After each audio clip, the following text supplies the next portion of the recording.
नमस्कार, मैं हूँ Meera Johri. Rajpal and sons Facebook live पर आप सबका स्वागत है। आज हम विश्वनाथ जन्म शताब्दी उत्सव श्रृंखला की दूसरी कड़ी में हैं, जहां पर आज कविता पाठ होगा। और इस कविता पाठ में हमारे साथ जुड़ रहे हैं अशोक वाजपेयी जी, राजेश जोशी जी, अनामिका जी, मंगलेश डबराल, और इसका संयोजन करेंगे अशोक कुमार पांडे जी। विश्वनाथ जी जो मेरे पिताजी थे, प्रकाशक होने के साथ साथ एक कवि भी थे। कविता उन्होंने 80 साल की उम्र में शुरू करी। उनकी हमने 2 कविता संग्रह भी प्रकाशित करी। और मजेदार बात है कि जीते जी उन्होंने अपना मरसिया लिखा था, लेकिन जब तक वो जीवित रहे वो छपा नहीं। उनके जाने के बाद अगस्त 2013 में नया ज्ञानोदय में वो मरसिया प्रकाशित हुआ। मैं उस मरसिए की लास्ट 2 स्टैंजा पढ़ती हूँ, आप सबको सुनाती हूँ। उसने भी इश्क किया था, सुनकर हंसोगे ये भी कैसा इश्क। उसे इश्क था किताबों से, लेकिन उसका इश्क किताबी नहीं था, हकीकी था। बड़ी शिद्दत से इश्क किया था उसने, ताउम्र निभाया भी। 4 भाषाओं में गहरी रुचि थी, हिंदी, अंग्रेजी, उर्दू और संस्कृत। इसी कारण अनेक लेखकों, कवियों से परिचय, कईयों से आत्मीयता भी। इसे वह अपना सौभाग्य, सबसे बड़ी अपनी उपलब्धि मानता था। कई बार मजाक में कहा करता था, वास्तव में मैं एक कीड़ा हूं, किताबी कीड़ा। पुस्तकों की गंध अच्छी लगती थी उसे, पुस्तकों की वह गंध की ही सुगंध थी उसके लिए। पुस्तकों के पृष्ठों में ही सारा दिन जागता था, उन्हीं में दुबक कर सो जाता था। यही थी उसकी दुनिया, और कुछ आता जाता भी तो नहीं था उसे, सिवा लिखने पढ़ने के। चला गया, अच्छा ही हुआ। मृत्यु के लिए हिंदी में एक बहुत प्यारा और मायावी शब्द है, स्वर्गवास। पता नहीं स्वर्ग में उसे स्थान मिला या नहीं। जहां भी हो वहां उसे नई नई पुस्तकें मिलते रही। नहीं तो बेचारा दोबारा उदासी से मर जाएगा। ये था उनकी मरसिया के आखिरी 2 स्टैंजा जो मैंने आपके साथ साझा किए। अब मैं चाहूंगी कि अशोक पांडे जी, अब आप संयोजन शुरू करें आज की कविता पाठ का। बहुत शुक्रिया मीरा जी। ये लॉकडाउन ने जिस तरह से ऑनलाइन सारा कुछ कर दिया है, उसमें अपने प्रिय कवियों के साथ बैठना, उनको सुनने का ये जो मौका है, ये किसी संयोजन के मौके से ज्यादा महत्वपूर्ण है मेरे लिए। और देने के लिए आपका मैंने अनुमति पहले ही ले ली है, इसलिए हिंदी में कविता पाठ का जो एक क्रम होता है, सीनियर से जूनियर, जूनियर से सीनियर का, उसको थोड़ा मैं भंग करूंगा आज। मेरी कोशिश होगी कि श्रोताओं को आनंद आए, उसकी वजह से श्रोता एक कर सकें उसको। और लंबे परिचय मैं नहीं दूंगा, क्योंकि जो कवि आज आमंत्रित हैं, मुझे नहीं लगता कि गूगल पे कोई नाम भी टाइप करेगा तो इतना सारा परिचय मिलेगा कि चाहेगा तो लेख लिख सकेगा। तो इसमें कोई ऐसा परिचय वाला बहुत नहीं। एक बड़ा परिचय मैं देके शुरुआत करूंगा कि 3 कवि हमारे बीच में ऐसे हैं जिन्होंने साहित्य अकादमी पुरस्कार वापस किया है। मिलता तो बहुतों को। तो आप सबका मैं अभिनंदन करूंगा। सबसे पहले मैं आदरणीय मंगलेश डबराल जी को आमंत्रित कर रहा हूं कविता पाठ के लिए। मंगलेश जी से एक कविता की फरमाइश मैंने की थी, और उसके अलावा पूरी तरह से उनका है मंच। आदरणीय मंगलेश डबराल जी। धन्यवाद अशोक जी और मीरा जी। आज विश्वनाथ जी की याद के बहाने जो है हम लोग इकट्ठा हुए हैं, और एक तरह का ये कवियों का अनलॉक है, मतलब ऑनलाइन जाना कवियों का अनलॉक होना है।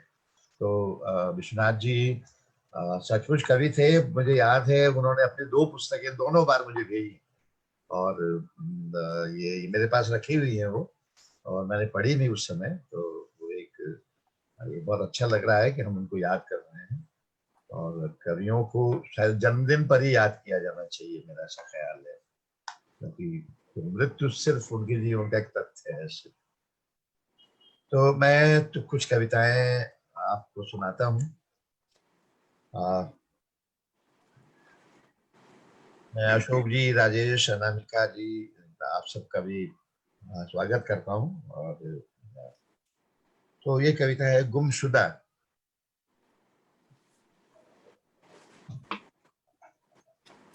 शहर के पेशाब घरों और अन्य लोकप्रिय जगहों में उन गुमशुदा लोगों की तलाश के पोस्टर अब भी चिपके हुए दिखते हैं जो कई बरस पहले 10 या 12 साल की उम्र में बिना बताए घरों से निकले थे। पोस्टरों के अनुसार उनका कद बंधुला है, रंग गोरा नहीं गेहुआ या सांवला है, वे हवाई चप्पल पहने हुए हैं, चेहरे पर किसी चोट का निशान है और उनकी माएं उनके बगैर रोती रहती हैं। पोस्टरों के अंत में यह आश्वासन भी रहता है कि लापता की खबर देने वाले को मिलेगा यथासंभव उचित इनाम। तब भी वे किसी की पहचान में नहीं आते। पोस्टरों में छपी धुंधली तस्वीरों से उनका हुलिया नहीं मिलता। उनकी शुरुआती उदासी पर अब तकलीफें झेलने की ताब है। शहर के मौसम के हिसाब से बदलते गए हैं उनके चेहरे। कम खाते, कम सोते, कम बोलते, लगातार अपने पते बदलते हुए सरल और कठिन दिनों को एक जैसा बिताते अब वे एक दूसरी दुनिया में हैं। कुछ कुतूहल के साथ अपनी गुमशुदगी के पोस्टर देखते हुए जिन्हें उनके परेशान माता पिता जब तब छपवाते रहते हैं और जिनमें अब भी 10 या 12 लिखी होती है उनकी उम्र।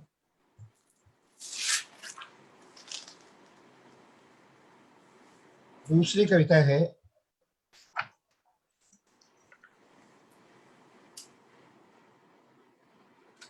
खुशी कैसा दुर्भाग्य। जिसने कुछ रचा नहीं समाज में, उसी का हो चला यह समाज। वही है नियंता जो कहता है तोड़ूंगा अभी और भी कुछ। जो है खूंखार हंसी है उसी के पास। जो नष्ट कर सकता है उसी का है सम्मान। झूठ फिलहाल जाना जाता है सच की तरह। प्रेम की जगह सिंहासन पर विराजती घृणा। बुराई गले मिलती अच्छाई से। मूर्खता तुम संतुष्ट हो, तुम्हारे चेहरे पर उत्साह है। धूर्तता तुम मजे में हो अपने पूरे परिवार के साथ।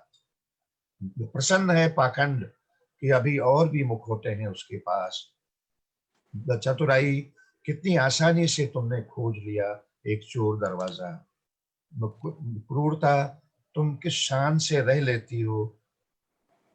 क्रूरता तुम किस शान से टहलती हो अपनी खूनी पोशाक में।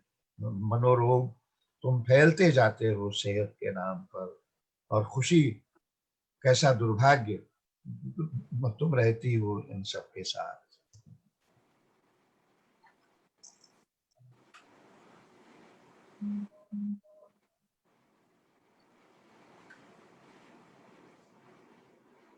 एक कविता है यथार्थ इन दिनों।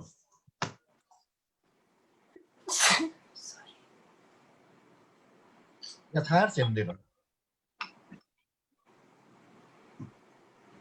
मैं जब भी यथार्थ का पीछा करता हूँ, देखता हूँ वह भी मेरा पीछा कर रहा है, मुझसे तेज भाग रहा है। घर हो या बाजार, हर जगह उसके दांत चमकते हुए दिखते हैं। अंधेरे में, रोशनी में। घबराया हुआ मैं नींद में जाता हूँ तो वह वहां भी मौजूद होता है। एक स्वप्न से निकलकर बाहर आता हूँ तो वह वहां पहले से घात लगाए हुए रहता है। यथार्थ इन दिनों इतना चौंधियाता हुआ है कि उससे आंखें मिलाना मुश्किल है। मैं उसे पकड़ने के लिए आगे बढ़ता हूं तो वह एक हिंस्र जानवर की तरह हमला करके निकल जाता है। सिर्फ कहीं कहीं उसके निशान दिखाई देते हैं, किसी सड़क पर, जंगल में, पेड़ के नीचे, एक झोपड़ी के भीतर, एक उजड़ा हुआ चूल्हा, एक ढही हुई छत, छोड़कर चले गए लोगों का एक सुनसान। एक मरा हुआ मनुष्य इस समय जीवित मनुष्य की तुलना में कहीं ज्यादा कह रहा है। उसके शरीर से बहता हुआ रक्त शरीर के भीतर दौड़ते हुए रक्त से कहीं ज्यादा आवाज कर रहा है। एक तेज हवा चल रही है और विचारों, स्वप्नों, स्मृतियों को फटे हुए कागजों की तरह उड़ा रही है। एक अंधेरी सी, एक काली सी चीज, हिंस्र पशुओं से भरी हुई एक रात चारों ओर इकट्ठा हो रही है। एक लुटेरा, एक हत्यारा आसमानों, पहाड़ों, मैदानों को लांघता हुआ जा रहा है। उसके हाथ धरती के मर्म को दबोचने के लिए बढ़ रहे हैं। एक आदिवासी को उसके जंगल से खदेड़ने का खाका बन चुका है। विस्थापितों की एक भीड़ अपनी बची कुची गृहस्थी को पोटलियों में बांध रही है। उसे किसी अज्ञात भविष्य की ओर ढकेलने की योजना तैयार है। ऊपर आसमान में एक विकराल हवाई जहाज बम बरसाने के लिए तैयार है। नीचे घाटी में एक आत्मघाती दस्ता अपने सुंदर शरीरों पर बम और मिसाइलें बांधे हुए है। दुनिया के राष्ट्राध्यक्ष, अंग रक्षक, सुरक्षा गार्ड, सैनिक, अर्धसैनिक बल गोलियों, बंदूकों, रॉकेटों से लैस हो रहे हैं। यथार्थ इन दिनों बहुत ज्यादा यथार्थ है। उसके शरीर से बहुत ज्यादा दिखाई दे रहा है उसका रक्त। ये कविताएं तो हो गई। मैं आपको एक कविता है,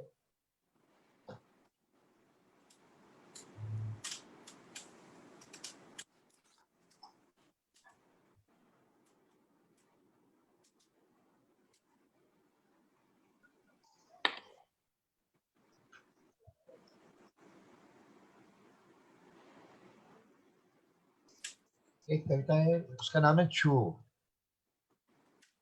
उन चीजों को छुओ जो तुम्हारे सामने मेज पर रखी है। घड़ी, कलमदान, एक पुरानी चिट्ठी, बुद्ध की प्रतिमा, बेर्टोल्ट ब्रेस्ट और चे गेवारा की तस्वीर है। दराज खोलकर उसकी पुरानी उदासी को छुओ। एक खाली कागज को छुओ शब्दों की उंगलियों से। वैन गॉग की पेंटिंग के स्थिर जल को एक कंकड़ की तरह छुओ जो उसमें जीवन की हलचल शुरू कर देता है। ये एक जापानी फिल्मकार अकीरा कुरोसावा की फिल्म ड्रीम्स का एक अंश है, वैन गॉग से संबंधित। वैन गॉग की पेंटिंग के स्थिर जल को एक कंकड़ की तरह छुओ जो उसमें जीवन की हलचल शुरू कर देता है। अपने माथे को छुओ और देर तक उसे थामे रहने में शर्म महसूस मत करो। छूने के लिए जरूरी नहीं कोई बिल्कुल पास में बैठा हो, दूर से भी छूना संभव है, उस चिड़िया की तरह दूर से ही जो अपने अन्नों को सेती रहती है। कृपया छुए नहीं या छूना मना है जैसे वाक्यों पर विश्वास मत करो। यह लंबे समय से चला आ रहा एक षड्यंत्र है।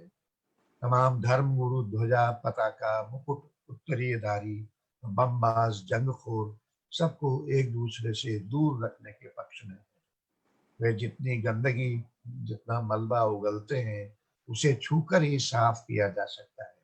इसलिए भी छुओ, भले ही इससे चीजें उलट पुलट हो जाए। इस तरह मत छुओ जैसे भगवान, महंत, मठाधीश, भक्त, चेले एक दूसरे के सर और पैर छूते हैं, बल्कि ऐसे छुओ जैसे लंबी घासें चांद तारों को छूने छूने को होती हैं।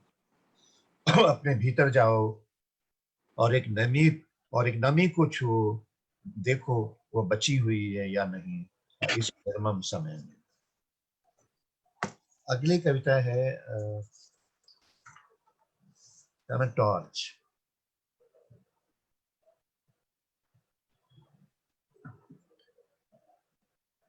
ये पहाड़ों में टॉर्च जब जलती है रात के अंधेरे में तो ऐसा लगता है रात दो हिस्सों में बट गई है। ये ऐसा शायद मैदानों में उतना नहीं होता है।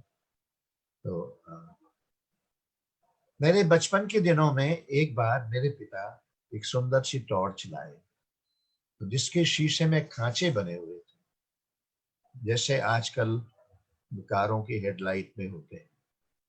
हमारे इलाके में रोशनी की वह पहली मशीन थी जिसकी शहतीर एक चमत्कार की तरह रात को दो हिस्सों में बांट देती थी। एक सुबह मेरी पड़ोस की एक दादी ने पिता से कहा, बेटा इस मशीन से चूल्हा जलाने के लिए थोड़ी सी आग दे दो। पिता ने हंसकर कहा, चाची इसमें आग नहीं होती, सिर्फ उजाला होता है। इसे रात होने पर जलाते हैं और इससे पहाड़ के उबड़ खाबड़ रास्ते साफ दिखाई देते हैं। दादी ने कहा, उजाले में थोड़ा आग भी रहती तो कितना अच्छा था। मुझे क्या बात रात है, से ही क्या बात मुझे रात से ही सुबह का चूल्हा जलाने की फिक्र रहती। पिता को कोई जवाब नहीं सूझा, वो खामोश रहे देर तक। इतने वर्ष बाद वह घटना, टॉर्च की वह रोशनी, आग मांगती दादी और पिता की खामोशी चली आती है हमारे वक्त की विडंबना में एक कविता की तरह। तो अगली कविता मैं आपको सुनाता हूँ, फिर मैं एक तानाशाह आपको सुनाता हूँ। हत्यारों का घोषणा पत्र। हम जानते हैं कि हम कितने कुटिल और धूर्त हैं। हम जानते हैं कि हम कितने झूठ बोलते आए हैं। हम जानते हैं कि हमने कितनी हत्याएं की। कुतलों को बेवजह मारा पीटा और सताया है। औरतों और बच्चों को भी हमने नहीं बख्शा। जब लोग रोते बिलखते थे, हम उनके घरों को लूटते थे। चलता रहा हमारा खेल पर्दे पर और पर्दे के पीछे। हमसे ज्यादा कौन जान सकता है हमारे कारनामों का कच्चा चिट्ठा। इसीलिए हमें उनकी परवाह नहीं जो जानते हैं हमारी असलियत। हम जानते हैं कि हमारा खेल इस पर टिका है कि बहुत से लोग हैं जो हमारे बारे में बहुत कम जानते हैं या बिल्कुल नहीं जानते, और बहुत सारे लोग हैं जो जानते हैं कि हम जो भी करते हैं अच्छा करते हैं और वे खुद भी यही करना चाहते हैं। तो अब मैं तानाशाह सुना देता हूँ। समय है क्या अशोक कभी? तानाशाह तो सुनाई दीजिए, छोटी सी कविता है जहाँ तक मुझे याद है।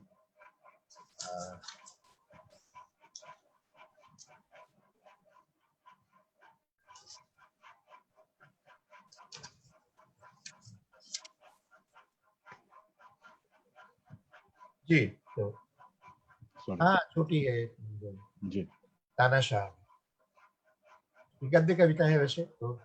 जी तानाशाहों को अपने पूर्वजों के जीवन का अध्ययन नहीं करना पड़ता। वह उनकी पुरानी तस्वीरों को जेब में नहीं रखते या उनके दिल का एक्सरे नहीं देखते। यह स्वतः स्फूर्त तरीके से होता है कि हवा में बंदूक की तरह उठे उनके हाथ या बंधी हुई मुट्ठी के साथ पिस्तौल की नोक की तरह उठी हुई उंगली से कुछ पुराने तानाशाहों की याद आ जाती है। या एक काली गुफा जैसा खुला हुआ उनका मुंह इतिहास में किसी ऐसे ही खुले हुए मुंह की नकल बन जाता है। वह अपनी आंखों में काफी कोमलता और मासूमियत लाने की कोशिश करते हैं, लेकिन क्रूरता उस झिल्ली को भेजती हुई बाहर आती है और इतिहास की सबसे निर्मम आंखों में तब्दील हो जाती है। तानाशाह मुस्कुराते हैं, भाषण देते हैं और भरोसा दिलाने की कोशिश करते हैं। वे मनुष्य, ये आवाज क्या आ रही लगातार? अशोक जी का शायद कोई फोन आया था। एक तरीका ये हो सकता है कि हम जो लोग नहीं पढ़ रहे हैं हम लोग वो अपने साउंड ऑफ कर लें, अगर हाँ वो भाई, उसमें सहज हो तो अपनी आवाज बंद कर लें तो फिर किस तरह का कोई डिस्टरबेंस नहीं होगा। तानाशाह मुस्कुराते हैं, भाषण देते हैं और भरोसा दिलाने की कोशिश करते हैं।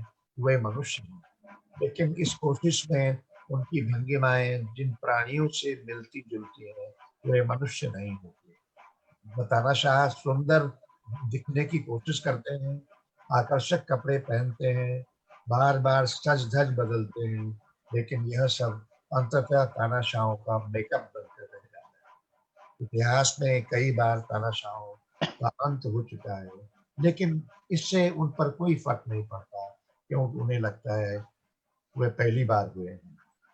धन्यवाद। जी बिल्कुल, ये कविता मैं इसीलिए आज सुनना चाहता था। अगले कवि के रूप में मैं आमंत्रित कर रहा हूँ अनामिका जी को।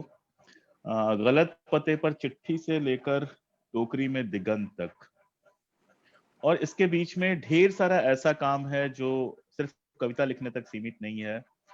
स्त्री विमर्श में ढेर सारा काम है, कई तीन या चार मेरे ख्याल से उपन्यास आपके आए हैं और ढेर सारा काम किया है। मतलब जब मैं बार बार ढेर सारा दोहरा रहा हूँ तो वो इसलिए दोहरा रहा हूँ कि जिस तरह का काम उन्होंने किया है साहित्य अकेडमी के लिए, जो उन्होंने संकलन तैयार किया, वो अपने आप में बताता है कि इतने लंबे समय में वो लगातार कविता के भीतर और बाहर सक्रिय रही हैं। लगातार उनकी मंचों पर उपस्थिति रही है। मेरे ख्याल से भारत में हिंदी में जिन लोगों को सबसे अधिक आमंत्रित किया जाता है, अनामिका जी उनमें से हैं, और ना नहीं करती हैं। वो कैसे भी पहुंच जाती हैं, यहाँ से वहां, और लगातार पिछले 10 साल से तो कम से कम मैं उनकी ये सक्रियता देख ही रहा हूँ। मैं उनका स्वागत कर रहा हूँ। और दीदी, मेरा आग्रह आपसे है, अगर आपके पास वो कविता आसपास हो जो मुझे बेहद पसंद है, जिसके बारे में मैंने लिखा भी है, एक स्त्री का पहला राजकीय प्रवास, अगर वो कविता आपके पास हो तो जरूर पढ़िएगा। बाकी आपकी मर्जी। एक कविता अभी जो लिखी है कोरोना के समय में, उससे शुरुआत करती हूँ। बंद रास्तों का सफर। बचपन में देखा था उसको, वह एक बूढ़ा घोरी था, अपनी मस्ती में चला जा रहा था कि किसी की पुरानी हिलमैन गाड़ी पीछे से मार गई उसको। उसको बचाने में जो भी लगे, चुन चुन कर उसे गालियां देता।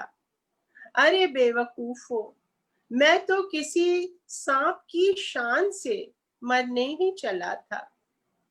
जानते भी हो कि किस शान से सांप मरता है? जब उसकी अंतिम घड़ी आने लगती है, किसी खो में लेट जाता है शांत। भीड़ भड़के से नहीं मरते जीव जंतु, प्रकृति के दुलारे। उसकी इस बात का तबोताब आज अचानक याद आया, जब देखा टीवी पर सर पर कफन बांधे मजदूर भाई बंधु मेरे चले जा रहे बिहार वापस, लगभग दौड़ते हुए। देहाड़ी मजदूर पैदल ही गांव चल दिए, जैसे कि सिविल वॉर के बाद भूखे बेरोजगार द ग्रेप्स ऑफ रात में। रास्तों का क्या है, रास्ते तो बंद रहे हैं सदा से हमारे लिए। अपना घर ही ठीक है भूखे मरने के लिए। चाहे मड़ई मसक गई हो, खटिया भी उल्टी धरी हो, छीके की मटकी में धोबिन चिड़ैया ही वास कर रही हो। घर घर है, वहीं मरेंगे, वे उकता कर बोले।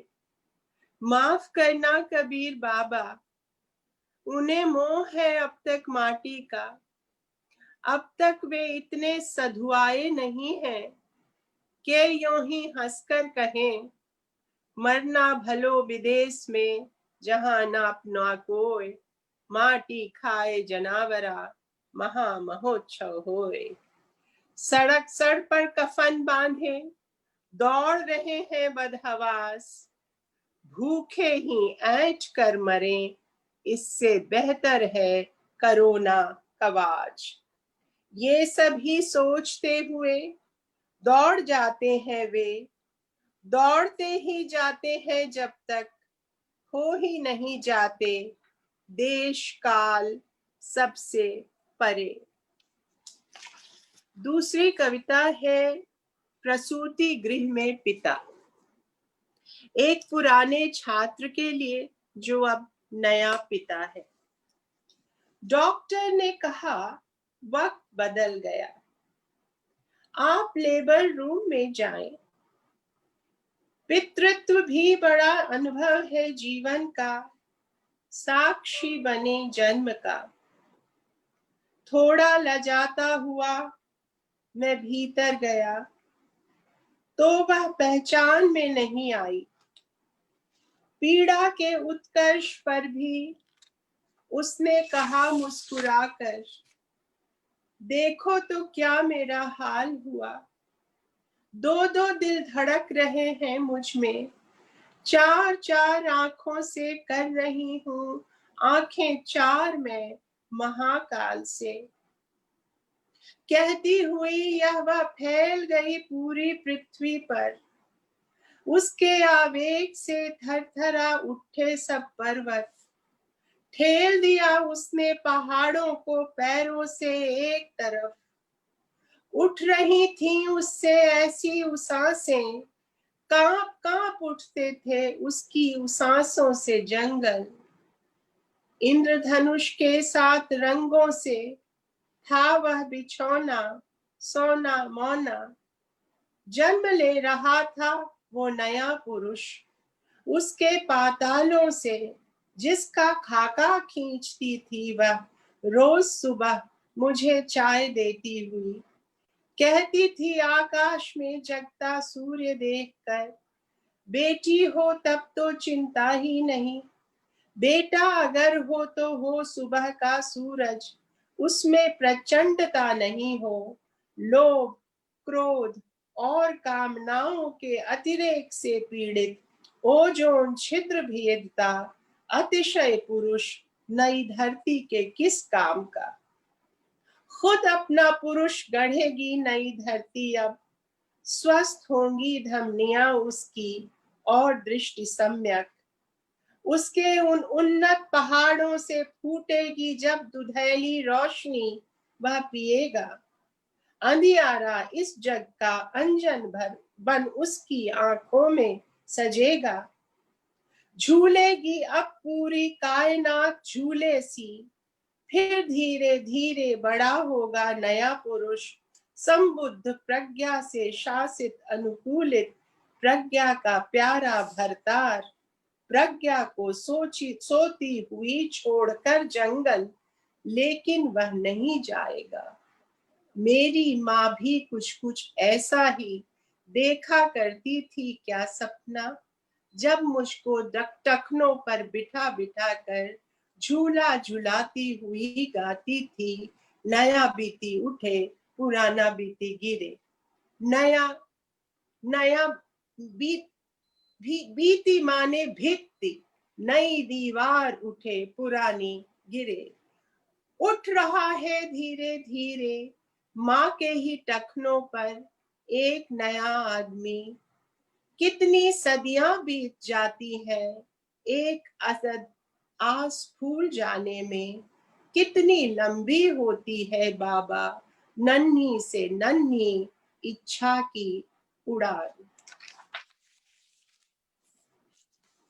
एक कविता हमारी मिथिला प्रदेश में किंवदंती है भामती से जुड़ी हुई। उससे कहते हैं कि वृद्ध वाचस्पति थे, वृद्ध वाचस्पति ने टीका लिखी थी वेदांत की। उस समय वो भूल ही गए थे कि किसको ब्याह के लायक है। छोटी सी बच्ची आई थी उनकी बहू बनकर और वो भूल ही गए वेदांत। तो उसकी तरफ से है ये कविता लिखने में। भामती की बेटियां। लिखने की मेज वही है, वही बासन आसन, पांडुलिपि वही बासन, जिसमें मैं रखती थी खील बताशा, दिया बत्ती की बेला हर शाम। कभी कभी बेला और चंपा भी रख आती थी जाकर चुपचाप, खील बताशा पानी दिया के साथ। पूरे 21 बरस यही जीवन क्रम, कुछ देर इन्हें देखती काम में लीन, जैसे कि देखते हैं सुंदर मूरत शिव जी की। पत्थर की मूरत ही बने रहे ये पूरे 21 साल। फिर एक शाम एक आंधी सी आई, बिखरने लगे ग्रंथ के पन्ने, चूची तंद्रा तो मुझे देखा, पन्नों के पीछे यूं भागते हुए जैसे हिरणों के। चौंके, हे देवी परिचय तो दे, आप कौन? मुझको हंसी आ गई।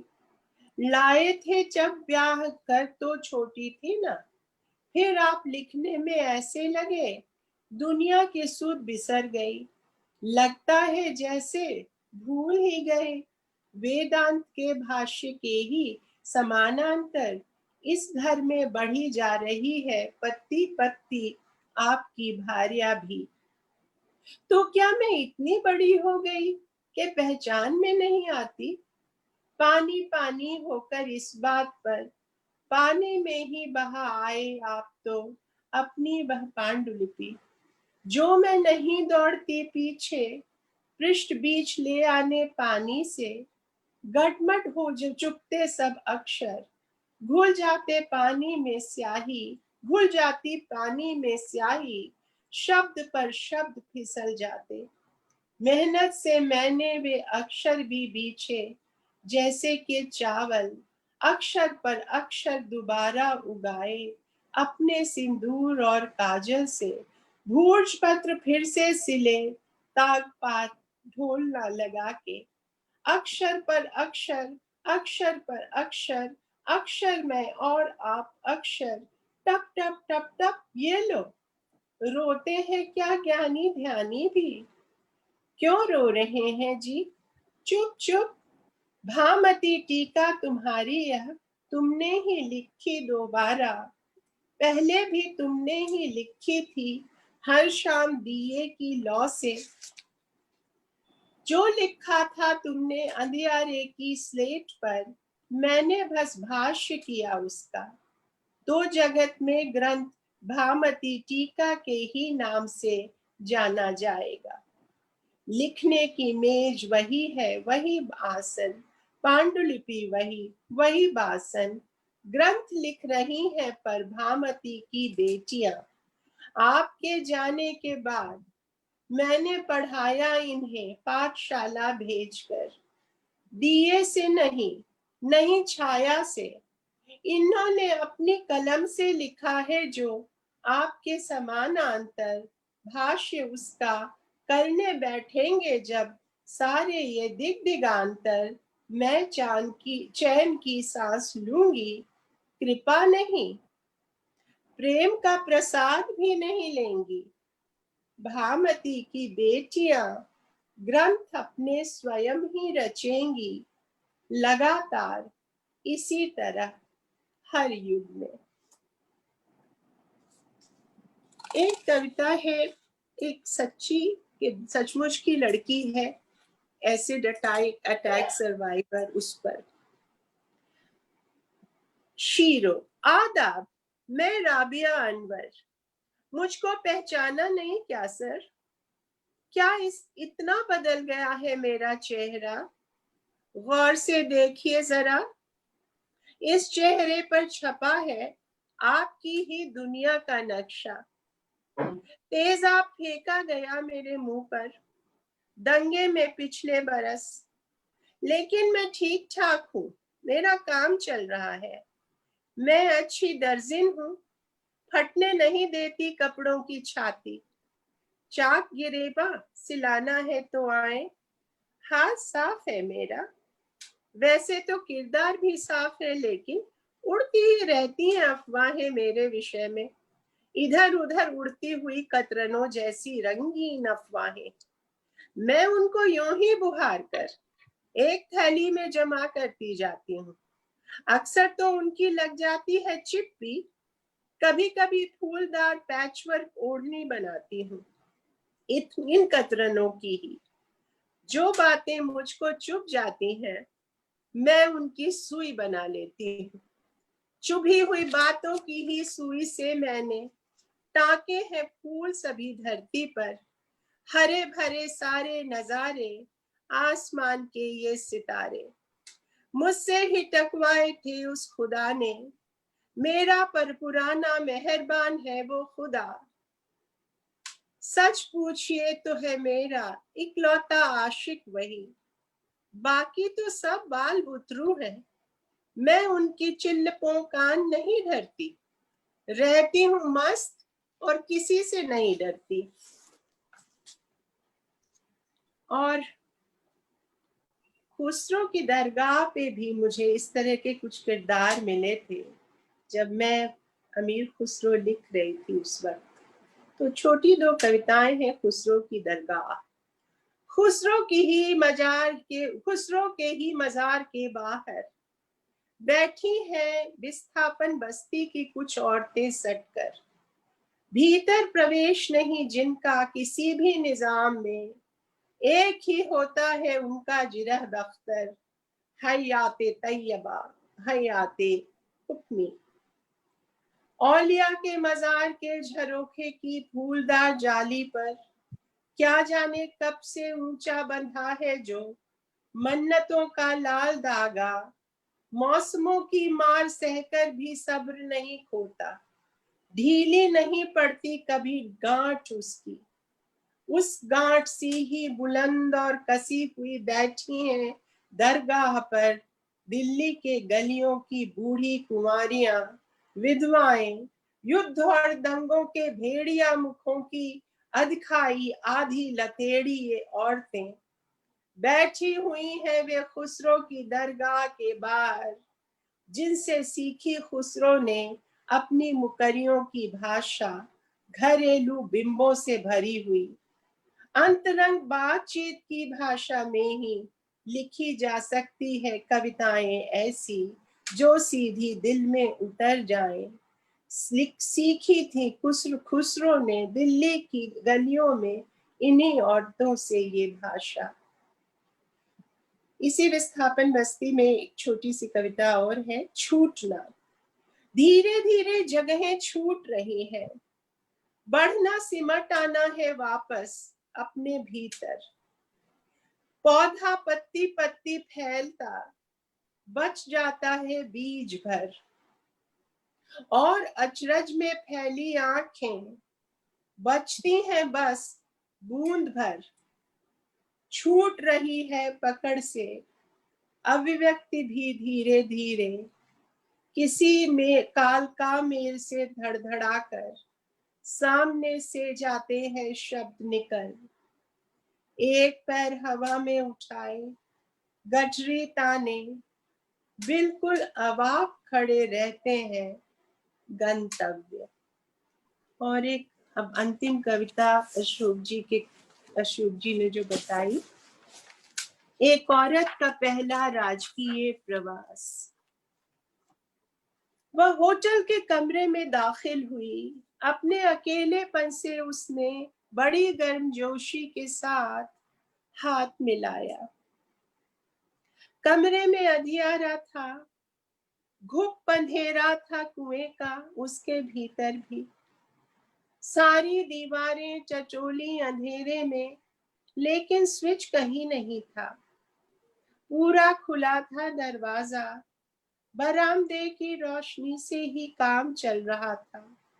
सामने से गुजरा जो बेरा तो आर्त भाव से उसे देखा, उसने उलझन समझी, बाहर खड़े ही खड़े दरवाजा बंद कर दिया।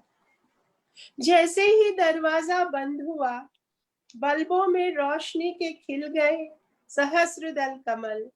भला बंद होने से रोशनी का क्या है रिश्ता, उसने सोचा। डंलप पर लेटी चटाई चुभी घर की, अंदर कहीं रीढ़ के भीतर, तो क्या एक राजकुमारी ही होती है हर औरत? 7 गलीचों के भीतर भी उसको चुप जाता है कोई मटरदाना आदिम स्मृतियों का। पहले पढ़ने को बहुत कुछ धरा था, पर उसने बांची टेलीफोन तालिका और जानना चाहा अंतरराष्ट्रीय दूरभाष का ठीक ठाक खर्चा। फिर अपनी सब डॉलरें खर्च कर उसने 3 किए अलग अलग कॉल। सबसे पहले अपने बच्चे से कहा, हेलो हेलो बेटे, पैकिंग के वक्त सूटकेस में ही तुम ऊँग गए थे कैसे? सबसे ज्यादा याद आ रही है तुम्हारी, तुम हो मेरे सबसे प्यारे। अंतिम दोनों पंक्तियां अलग अलग उसने कहीं। ऑफिस में खिन्न बैठ अंत क्षण सोचते अपने प्रिय से, फिर चौके में चिंतित बर्तन खटकाती अपनी माँ से। अब उसकी हुई गिरफ्तारी, पेशी हुई खुदा के सामने, कि इसी एक जुबान से उसने तीन तीन लोगों से कैसे यह कहा, सबसे ज्यादा तुम हो प्यारे। यह तो सरासर है धोखा, सबसे ज्यादा माने सबसे ज्यादा। लेकिन खुदा ने कलम रख दी और कहा, औरत है, उसने ये गलत नहीं कहा। मीरा जी को उनके पिताजी का जन्मदिन बहुत मुबारक, और उनकी कविता के लिए भी उनको बहुत आभार। धन्यवाद। कितनी जी। अब मैं एक कविता पढ़ रहा हूँ। पिता के स्मृति में यह आयोजन है। पिता पर लिखी अपनी इकलौती कविता होना न होने की तरह ये कविता मैं सिर्फ पढ़ूंगा। छोटे छोटे इसके 6 या 7 खंड हैं। 1, जूतों की माप भले हो जाए एक सी, पिता के चश्मों का नंबर अमूमन अलग होता है पुत्र से। जब उन्हें दूर की चीजें नहीं दिखती थी साफ, बिल्कुल चौकस थी मेरी आंखें।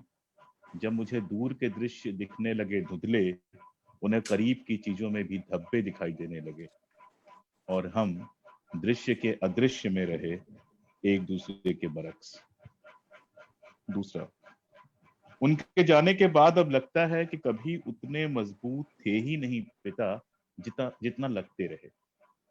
याद करता हूं तो महंगे कपड़े का थान थामे ब्रांड के नाम पर लूट पर भाषण देता उनका जो चेहरा याद आता है, उस पर भारी पड़ता है 30 रुपए मीटर वाली कमीज लिए लौटता खिचड़ी बालों वाला दागदार चेहरा। स्मृतियों की चौखट पर आकर जम जाती है सुबह सुबह स्कूटर झुकाए संशयग्रस्त गृहस्थ की आंखों के नीचे उभरती कालिक। जैसे पृथ्वी थक हार कर टिकती होगी कछुए के पीठ पर, पिता की गलती देह पर टिक जाता था स्कूटर। 3, हम स्टेफी से प्यार करते थे और नौरा तिलोवा के हारने की मनौती मांगते थे काली माई से। भारतीय टीम सिर्फ इसलिए नहीं दुलारी कि हम भारतीय थे। मोटरसाइकिल पर बैठते ही एक राजा श्रद्धेय फकीर में बदल गया। त्रासदियां हमें राहत देती रही पुरुषत्व के सद्य प्राप्त दंश से। हम जितने शक्तिशाली हुए उतने ही मुखालिफ हुए। हमारे प्रेम के लिए पिता को दयनीय होने की प्रतीक्षा करनी पड़ी। 4, इसकी देह पर उम्र के दाग हैं। इसके स्मृतियों में दर्ज है सन 82, 84, 91 के बाद खामोश हो गया यह, और फिर इस सदी में उसका आना न आने की तरह था, न होना होने की तरह। घर में रखा फिलिप्स का पुराना ट्रांजिस्टर देखकर पिता का चेहरा याद आता है। 5, भीतर उतर रहा है नाद निराला। दियारे की पगडंडियों पर चलता यह मैं हूं, अंगुलियां थामे पिता की देखता अवाक गन्ने के खेतों की तरह शांत सरसराती आवाज में कविताओं से गूंजते उन्हें। आंखें रोहू मछली की तरह मासूम और जेठ की धूप में चमकते बालू सी चमकती। पसीने की बूंदों के बीच यह कोई और मनुष्य था, सबसे सुंदर, सबसे शांत, सबसे प्रिय, सबसे आश्वस्तिकारक। वही नदी है, वही तट, निराला नहीं है न वह आवाज। बासी मंत्र गूंज रहे हैं और सुन रही है पिता की देह शांत, सिर्फ शांत। मेरे हाथों में उनके लिए आश्वस्ति नहीं, अग्नि। 6, यह एक शाम का दृश्य है जब एक आधा बूढ़ा आदमी एक आधे जवान लड़के को पीट रहा है अधबने घर के दालान में। यह समय आकाश गंगा में गंगा के आकार का है, प्रकाश वर्ष में वर्ष जितना और प्रलय में लय जितना। 2 जोड़ी आंखें जिनमें बराबर का शोभ और क्रोध भरा है। 2 जोड़ी थके हाथ प्रहार और बचाव में तत्पर बराबर। यह भूकंप के बाद की पृथ्वी है, बाढ़ के बाद की नदी, चक्रवात के बाद का आकाश। और एक शाम यह है कोहरे और ओस में डूबी, एक देह की अग्नि मिल रही है अग्नि से, वायु जल आकाश अपने अपने घरों में लौट रहे हैं नतशिर। अकेली हैं एक जोड़ी आंखें बादल जितने जल से भरी, उपमाएं धुएं की तरह बहुत ऊपर जाकर नष्ट होती हुई शून्य के आकार। और अंतिम है इसका, कुछ नहीं गया साथ में, गंध रह गई लगाए फूलों में, स्वाद रह गया रोपे फलों में, शब्द रह गए ब्रह्मांड में ही नहीं हम सब में भी कितने सारे, मान रह गए अपमान रह गए, स्मृतियां तो रह ही जाती हैं, विस्मृतियां भी रह गई यहीं, रह गई किताबें, अपराध रह गए किए अनकिए, कामनाएं न जाने कितनी, जाने को बस एक देह गई जिस पर सारी दुनिया के घावों के निशान थे और एक स्त्री के प्रेम। शुक्रिया। अगला जो मैं आमंत्रण दे रहा हूं, राजेश भाई, मेरे राजेश भाई, हम सबके राजेश जोशी। एक कविता का मैंने आग्रह किया है, मारे जाएंगे। मैं उस पर थोड़ी सी बात करके, मैंने जब बताया राजेश भाई को कि किसानों का जब आंदोलन शुरू हुआ है इस बार और भारत बंद का ऐलान हुआ है, तो ट्विटर पर बिल्कुल यंग लड़के 20-22 साल के इंजीनियरिंग कॉलेज के स्टूडेंट, आम छात्र, वो मारे जाएंगे कविता को गा कर, लिख कर, पोस्टर बनाकर उसको म्यूजिक के साथ कंपोज करके पोस्ट कर रहे थे।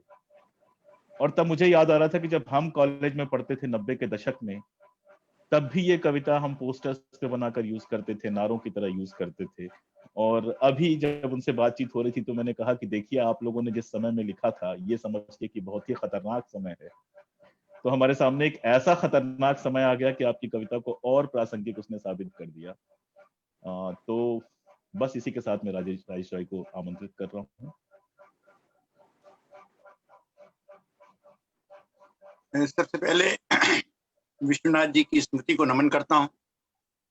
आदरणीय अशोक जी, मंगलेश जी, अनामिका जी, मीरा जी और अशोक पांडे के साथ ही जो लोग सुन रहे हैं उन सभी को नमस्कार करता हूँ। मैं 3 कविताओं की एक श्रृंखला है, अबू हसन कहता है, और इसे पढ़ूंगा और एक कविता वो पढ़ूंगा जो अशोक पांडे ने कहा। तो ये 3 कविताओं की श्रृंखला है। अबू हसन कहता है। एक रात सपने में किसी ने कहीं से एक पत्थर सन्नाया और चांद का माथा फोड़ डाला, खून से भर गया आसमान। कस्बे के नजूमी अबू हसन ने कहा, यह किसी तानाशाह की पैदाइश का इशारा है। कस्बे के नजूमी अबू हसन ने कहा, यह किसी तानाशाह की पैदाइश का इशारा है, और जगह जगह चौपायों के बहाने आदमियों का कत्लेआम शुरू हो गया। अबू हसन ने कहा कि हिटलर के जूते कहाँ रखे हैं ये तो उसे नहीं पता, लेकिन जहां कहीं भी रखे होंगे उनकी चमक बढ़ गई। संडास में बैठा मुसोलिनी हंस रहा होगा। लाखों लोग पलक झपकते ही अपनी रोजी रोटी खो देंगे। चूल्हों में आग नहीं होगी और तवा उल्टा रखा होगा। परिवार की बूढ़ी औरत कहेगी, यह अपशगुन। परिवार की बूढ़ी औरत कहेगी, यह अपशगुन है। तुमने एकदम ठीक कहा माई, कहेगा अबू हसन। भूख दहरी तक आ गई है दोंदरा मचाने को। भूख दहरी तक आ गई है दोंदरा मचाने को। फांसीवाद के लिए एकदम मुफीद बात। अबू हसन कहता है, अर्थव्यवस्था की रीढ़ टूट चुकी है। अबू हसन कहता है, अर्थव्यवस्था की रीढ़ टूट चुकी है। लोग अपने चकनाचूर सपनों पर खड़े हैं, जिनकी किरचें पाँवों में चुभ रही हैं और छालों से खून गिर। राष्ट्रवाद नाम का एक पागल सड़कों पर नंगा घूम रहा है। अबू हसन कहता है, इसे जानने को किसी पोथी पत्रे की जरूरत नहीं। तबाही की इबारत तो आसमान पर लिखी। हताशा में राजनीति का मध्यमार्ग बार बार दाईं ओर मुड़ जाता है और हमारा वामपंथ सिमट गया है हाशिए पर। न्यायपालिका ऊपर के आदेश का इंतजार कर रही है और किसी नरसिंह अवतार के प्रकट हुए बिना ही चौथा खंभा फटकर गिर चुका है। बैंक बिक गए, रेल बिक गई, हवाई जहाज की बोली लग रही है, कहता है अबू हसन। फौजें दिखें ना दिखें, फौजी जूतों की आवाज आ रही है, पर कोई उसकी बात नहीं सुनता। अबू हसन फिर भी बोलता ही रहता है दिन रात। बांस पर रुई का फाहा लगाकर अबू हसन चांद के माथे का खून पोंछ रहा है। एक बूढ़ी औरत बच्चों, फूलों और परिंदों के कान में कुछ फुसका रही है। बच्चों की आंखें और परिंदों की फड़फड़ाहट कहती है खतरा बढ़ रहा है। इसी क्रम की दूसरी कविता है। अबू हसन कहता है तो एक दिन ऊंट पर बैठे आदमी को एक छोटे से कुत्ते ने काट लिया। एक दिन ऊंट पर बैठे आदमी को एक छोटे से कुत्ते ने काट लिया। अबू हसन ने पूछा, ये सपने में हुआ या हकीकत में? लोगों ने एक दूसरे की तरफ देखा और सबने लगभग एक साथ कहा, हमें नहीं पता, हमने तो दूसरों से सुना है। और दूसरों ने और दूसरों। अबू हसन ने कहा, अब खबरें इसी तरह बनेंगी। अबू हसन ने कहा कि अब खबरें इसी तरह बनेंगी, अन्याय होगा पर अन्याय की खबर नहीं होगी। सड़कों पर होंगे लोग, हवाएं गूंज रही होंगी नारों से, पर उसकी खबर कहीं नहीं। रोजी रोटी खो चुके लाखों लोग सिर पर अपनी गृहस्थी उठाए, भूखे प्यासे नंगे पांव वापस अपने गांव लौट रहे होंगे, पर खबरें नहीं होंगी। खबरों में असल खबरों के लिए जगह ही नहीं। खबरों में असल खबरों के लिए जगह ही नहीं होगी, सिर्फ मोरों को दाना चुगाते शहंशाह की तस्वीर होगी। दुनिया जब किसी महामारी से जूझ रही होगी, एक सन की शहंशाह देसी कुत्तों को पालने और खिलौने बनाने के बारे में लोगों से बात कर रहा। न्यायाधीश 50 लाख की किसी मोटरसाइकिल पर बैठकर फोटो उतरवा रहा होगा और उंगली उठाने वाले को अपराधी करार दे दिया जाएगा। आपदा सत्ता बचाने के अवसर में बदल जाएगी। मूर्तियों के पेट में चला जाएगा देश का सारा धन। बंदरों के हाथ में उस्तरे होंगे और लोग अपनी खोपड़ी बचाते भागते। अबू हसन कहता है, क्या फर्क पड़ता है? अबू हसन कहता है, क्या फर्क पड़ता है कि ऊंट पर बैठे आदमी को कुत्ते ने सपने में काटा या हकीकत? सन की शहंशाह जब चाहे सपने को हकीकत और हकीकत को सपना बना सकता है। शहंशाह सुनता है और मन ही मन हंसता है। कहता है, अबू हसन की बात कौन मानता है? और इसी श्रृंखला की ये तीसरी कविता है। अबू हसन कहता है, पहले वे सफेद प्यादा आगे बढ़ाता है। पहले वह सफेद प्यादा आगे बढ़ाता है, फिर बिसात के दूसरी तरफ जाकर काला घोड़ा उठाता है तो ढाई घर चलता है। शहंशाह खुद के साथ खुद ही शतरंज खेलता है। अबू हसन कहता है, उसे हारना पसंद नहीं। सफेद जीते या काले मोहरे, जीतता हर बार शहंशाह ही। वे अपने खिलाफ हारता है और अपने खिलाफ ही जीत जाता है। कोई दूसरा उसकी मुखालफत करे उसे बर्दाश्त। अबू हसन कहता है, अबू हसन कहता है कि शहंशाह के लिए पूरा मुल्क ही एक बिसात है। वे जब चाहता है किसी भी प्यादे को बढ़ाकर वजीर बना देता है। बढ़ाते बढ़ाते एक प्यादे को एक दिन राष्ट्रीय कोषागार तक ले जाता है।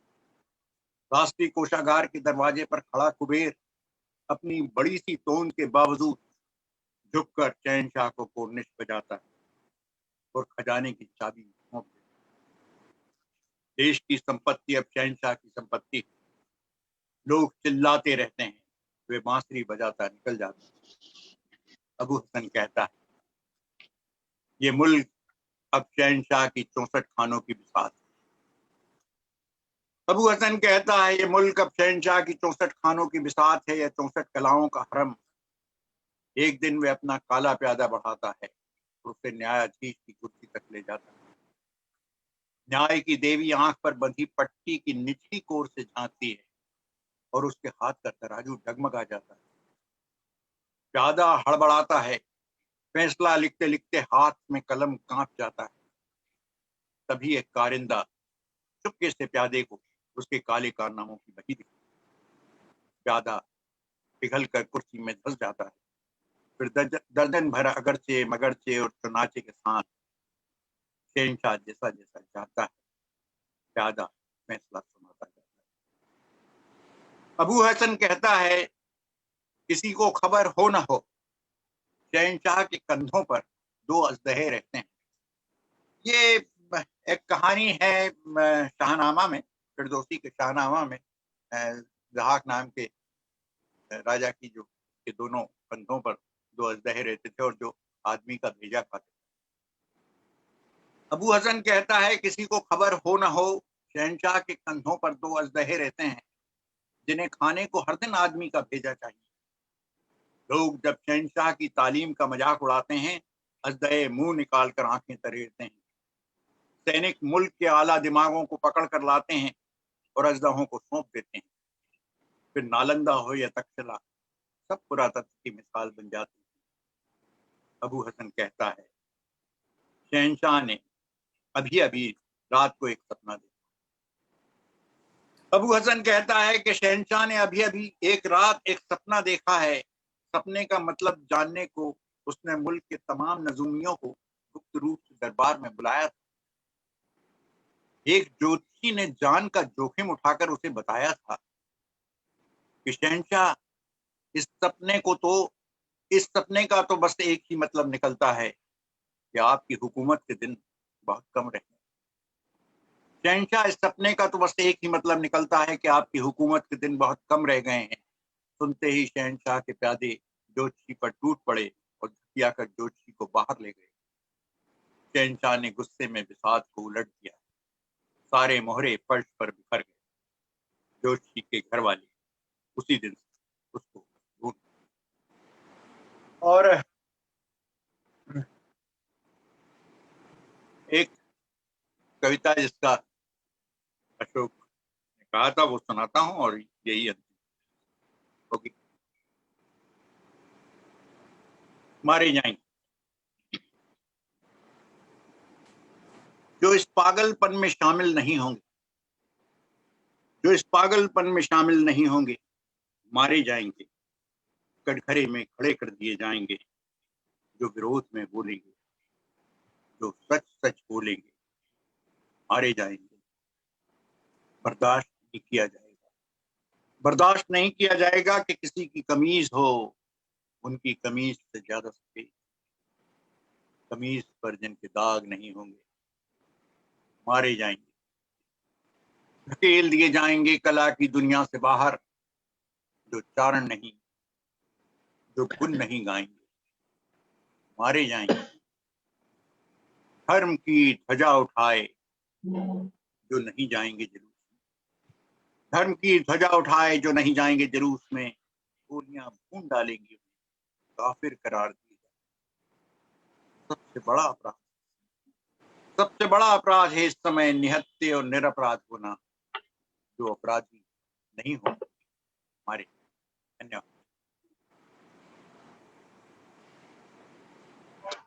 शुक्रिया राजेश भाई। और अब मैं आदरणीय अशोक जी को आमंत्रित कर रहा हूं हमारे बीच, निष्ठम पीढ़ी के कवि। और हमने देखा कि पिछले दिनों सांप्रदायिकता के खिलाफ जो साहित्यकारों का, साहित्य संस्कृति कर्मियों का जो प्रतिरोध था, उसको जिस तरह से आगे बढ़ के उन्होंने नेतृत्व दिया, वो अपने आप में एक शानदार बात थी। उसके पीछे हम सब खड़े हुए और जितना उसका असर हो सका हुआ, और वो लगातार जारी है। मैं अशोक जी को आमंत्रित कर रहा हूँ। अशोक जी से एक कविता के लिए मैंने व्यक्तिगत आग्रह किया था, आज पके अमरूद की तरह पृथ्वी, और इसके अलावा अपना समय लेकर अपनी कविताएं पढ़ें। आदरणीय अशोक जी। कुछ कविताएं हैं पिछले संग्रह कम से कम से, तो फिर वो अंतिम अंत में वो सुना दूंगा जिसका अशोक जी जिक्र कर। थोड़ी सी बचा कर। इमेज नहीं आ रही, लेकिन इमेज नहीं आ रही है। इमेज से क्या करना है?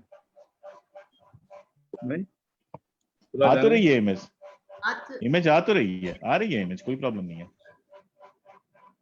वो आप स्क्रीन एक बार स्वाइप कर लीजिए तो अगली वाली उसमें है वो। जी, अगली विंडो में है जी। ओह अच्छा जी, स्वागत सर। थोड़ी सी बचा कर। हमने थोड़ी सी बचा कर रख ली थी उम्मीद, वैसे ही जैसे बचपन में माँ बचा कर रख लेती थी अपने टीन के संदूक के नीचे अखबारी कागज के तहा कर कुछ नोट। जैसे तब माँ को ख्याल या पता नहीं होता था कि वे कितने के हैं और कितने हैं, वैसे ही अब हमें पता नहीं है उम्मीद काहे की है, सपने की या सच्चाई की, करने की या सोचने की। याद नहीं माँ के नोट कभी बुरे वक्त में काम आए कि नहीं।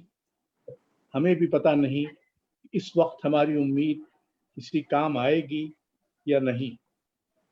आशंका ये है कि जल्दी ही उम्मीद भी गैर कानूनी करार दी जाएगी, तो उसे उलट पुलट कर देख रहे हैं। पीली और जर्जर सी हो गई है, पर इबारत अभी भी पढ़ी जा सकती। थोड़ी सी सही उम्मीद बची है और ना समझ ये भरोसा भी कि कुछ और नहीं तो कम से कम वो तो बची है। हम हो सकता है उम्मीद और भरोसे की तह के नीचे दबे कुछ कागज भर हैं जो जल्दी ही किसी उपयोग के नहीं बचे। दूसरी कविता है, प्रार्थना करता हूं। कोई ईश्वर नहीं सुनता होगा और पुरखों का ध्यान भी इस तरफ न होगा। शब्दों में से सारी अनगूंजें ओझल हो गई हैं। विलाप और प्रार्थना में, चीत्कार और अट्टहास में अब अंतर करना मुश्किल हो चुका है। तन तोड़ शोर में किसी सृष्टि की जगह नहीं है। मैं प्रार्थना करता हूँ, बचा रहे रचने का समय, भले उसे सहेजने का अवकाश न हो। दूसरों का दुख अपने दुख से अधिक लगता रहे। अपनी आत्मा के गाढ़े अंधेरे में उजाले की एक लकीर खिंची रहे कविता की तरह। तेज हवा में डगमगाते हुए भी चलता रहूं, जैसे कि कहीं पहुंचने का तय है और वहां पहुंचना जरूरी है, भले वो मुकाम सिर्फ कविता का हो। कविता में पहुंचना भी कहीं पहुंचना है, ये भरोसा बना रहे और ये उम्मीद भी कि वहां पहुंचना दुनिया को, उसके रहस्य को एक बार फिर छूना है, मानो कि वह अनंत की दहलीज हो। प्रार्थना करता हूँ बढ़ती निराशा के उसारे से कि भले गाढ़े अंधेरे में हाथ को हाथ न सूझता हो। हाथ दूसरे हाथों को छू तो सकते हैं और ऐसे हाथ मेरे हों। दूसरों के जूते मेरे पैरों पर ठीक बैठे, मेरी आवाज में दूसरों की आवाज भी गूंजे और मेरी कविता दूसरों को अपनी लगे। प्रार्थना करता हूँ थोड़ी सी जगह छोड़ दो जिसमें थके हारे लोग बैठकर कुछ देर सुस्ता सकें। थोड़ा सा पानी और गुड़ रखो जो यहाँ से गुजरने वालों के काम आए। थोड़े से शब्द चुपचाप रख दो जिन्हें कोई चाहे तो किसी दुर्दिन में काम आने के लिए अपने साथ ले जाए। प्रार्थना करता हूँ समय पूरा न बीत जाए, कुछ तो बचा रहे। काल दस्तक दे पर कुछ देर तो प्रतीक्षा करे, इतनी भर कि मैं पुरखों और देवताओं से, यारों और अजनबियों से आखिरी गप तो लगा लूं। मैं प्रार्थना करता हूँ। तीसरी कविता है, ये सब 1916, 17, 18 में लिखी गई कविताएं। पृथ्वी पर उम्मीद कम हो रही, पृथ्वी पर उम्मीद कम हो रही है। पक्षियों को लग रहा है वृक्ष कम हो रहे हैं जहां वे घोंसले बना सकें, आराम कर सकें। वृक्षों को लगता है उन पर ओस कम गिर रही है। धूप धूल उनकी हरितमा को ज्यादा ढांप रही है। नदियों में पवित्रता सूख रही है और अस्थि विसर्जन के लिए स्वच्छ जल दुर्लभ हो रहा है। जगह और जमीन नहीं बचेगी दाह और दफन के लिए।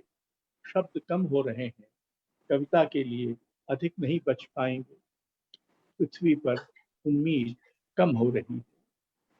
लोग सच्चाई की तहों में इस कदर दबे हुए हैं कि सपना देखना बंद कर रहे हैं। कहीं प्रलय का पूर्वाभास नहीं है, पर चीजें बेहद गड्ढमड्ढ हो रही हैं। लोग पड़ोस की मृत्यु को अनदेखा कर रहे हैं। मारे गयों का हिसाब कोई नहीं रख रहा है। पृथ्वी पर उम्मीद कम हो रही है। अब भी नवजात फेंके जाते हैं घूरे पर और बूढ़ों को संतानें घर निकाला हर रोज दे रही हैं। स्त्रियों पर अत्याचार ऐसे निरंतर हो रहे हैं जैसे वे अंधेरे उजाले की तरह रोज की स्वाभाविक घटनाएं हो।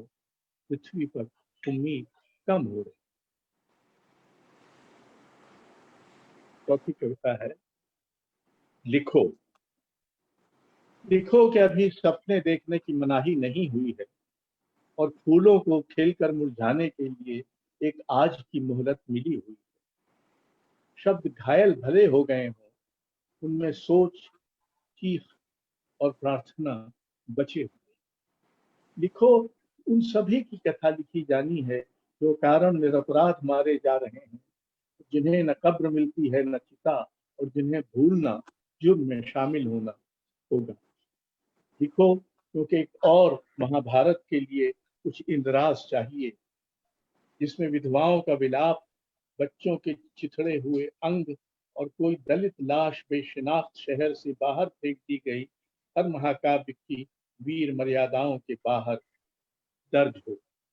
लिखो कि जब वक्त मिले तो इतिहास उन्हें पहचान सके तो तरह तरह के मुखौटों में हत्यारे थे और जिन्होंने सुघरता से उनकी अंत्येष्टि की, जो सिर्फ होने के कारण मारकर फेंक दिए गए। लिखो कि तुम्हें न भी बुलाया जाए लेकिन तुम अदालत में घुसपैठ कर अपनी गवाही दर्ज करा सको और कह सको बिना हाथ झपकाए कि वारदात के समय तुम चुपचाप देख भर नहीं रहे थे। लिखो ताकि अपनी मृत्यु के कई सदियों बाद तुम्हारे वंशज ये पहचान पाए कि भयानक रौरव के समय उनके एक पुरखे ने याद रखने, दर्ज करने, बोलने की कोशिश की। लिखो कि बहुत कुछ को नष्ट करने के अपार उत्साह के समय तुमने कविता के लिए समय बचाने की चेष्टा की, भले वो तुमको न बचा पाई हो। लिखो कि उम्मीद लिखी जाकर ही सपना, और सपना लिखा जाकर ही सच्चाई बन पाता है। और इसी संग्रह की पांचवी छोटी सी कविता है बस करो, बहुत वक्त हो चुका, सब कह रहे हैं सयाने और समझदार, बस कैसे करूं, अभी कई बुझी हुई मोमबत्तियों को फिर से जलाना है, थके हारों को घर तक पहुंचाना है, गुलमोहर की शाखा पर बैठी चिड़िया से बात करता है, बस कैसे करूं, अभी आवाज उठ सकती है, अभी पुकार का उत्तर दिया जा सकता है, अभी कविता में रूठे शब्दों को मनाकर वापस लाया जा सकता है, अभी झूठों की भीड़ में कम से कम एक सच को घुसाया जा सकता है, बस कैसे करूं, बहुत से काम बाकी हैं, दूसरे साथ आने को तैयार हैं, लोग फिर सच की ओर मुड़ रहे हैं, बस कैसे करूं। और ये अंतिम कविता जो अशोक जी ने कही थी बहुत पुरानी है, 1985 की। आज पके अमरूद की तरह पृथ्वी, शायद इसलिए प्रासंगिक है कि आज बेटी दिवस है, तो इसलिए खरगोश अंधेरे में धीरे धीरे कुतर रहे हैं पृथ्वी, पृथ्वी को ढोकर धीरे धीरे ले जा रही हैं चींटियां, अपने डंक पर साधे हुए पृथ्वी को आगे बढ़ते जा रहे हैं बिच्छू, एक अध पके अमरूद की तरह तोड़कर पृथ्वी को हाथ में लिए है मेरी बेटी, अंधेरे और उजाले में सदियों से अपना ठौर खोज रही है पृथ्वी। विश्वनाथ जी के जन्मदिन पर इस आयोजन के लिए बहुत बधाई। उनसे मेरी मुलाकात आईआईसी के एनेक्स में होती रहती थी। उनके ज्यादा करीबी दोस्त तो शायद कृष्णदेव वैद थे, पर मुझ पर भी वो कभी कभी इनायत करते थे और हम लोग कुछ गप लगाते थे। उनकी दोनों पुस्तकें भी उन्होंने मुझे दी, मैं उनको कृतज्ञता पूर्वक याद करता हूँ। और अब मंगलेश दा अगर इजाजत दें तो उनकी एक कविता से मैं इस आयोजन को समाप्त करना चाहता हूँ। मेरी बेहद प्रिय कविता है वो, और इस समय उसको पढ़ना चाहता हूँ। मैं चाहता हूँ कि स्पर्श बचा रहे, वह नहीं जो कंधे छीलता हुआ आतताई की तरह गुजरता है, बल्कि वह जो एक अनजानी यात्रा के बाद धरती के किसी छोर पर पहुंचने जैसा होता है। मैं चाहता हूं कि स्वाद बचा रहे, मिठास और कड़वाहट से दूर, जो चीजों को खाता नहीं है बल्कि उन्हें बचाए रखने की कोशिश का एक नाम है। एक सरल वाक्य बचाना मेरा उद्देश्य है, मसलन यह कि हम इंसान हैं। मैं चाहता हूं इस वाक्य की सच्चाई बची रहे। सड़क पर जो नारा सुनाई दे रहा है वह बचा रहे अपने अर्थ के साथ। मैं चाहता हूं निराशा बची रहे, जो फिर से उम्मीद पैदा करती है अपने लिए। शब्द बचे रहें, जो चिड़ियों की तरह कभी पकड़ में नहीं आते। प्रेम में बचकानापन बचा रहे, कवियों में बची रहे थोड़ी लज्जा। ये कविता मैं पढ़ना चाहता था और खुद पढ़ना चाहता था इसको। इसके साथ मेरी भूमिका यहाँ समाप्त होती है। Over to Meera ji. बहुत बहुत धन्यवाद अशोक पांडे जी कि आपने इतना अच्छा संयोजन किया, और सभी लोग आप जो जुड़े, राजेश जोशी जी, मनीष चोपड़ा जी, अशोक वाजपेयी जी, अनामिका जी, आप सबका बहुत बहुत धन्यवाद आज इतना यादगार बनाने के लिए श्रृंखला। धन्यवाद। आपको भी धन्यवाद, आपने हम सब लोगों को मिला दिया आज बहुत समय बाद। अपनी आभासी दुनिया में सही, क्योंकि ये घरेलू कैद खाना जो है वो इतना भारी हो चुका है।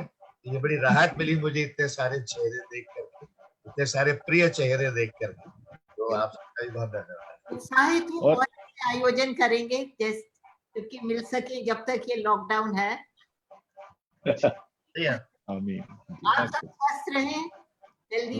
शुक्रिया शुक्रिया शुक्रिया।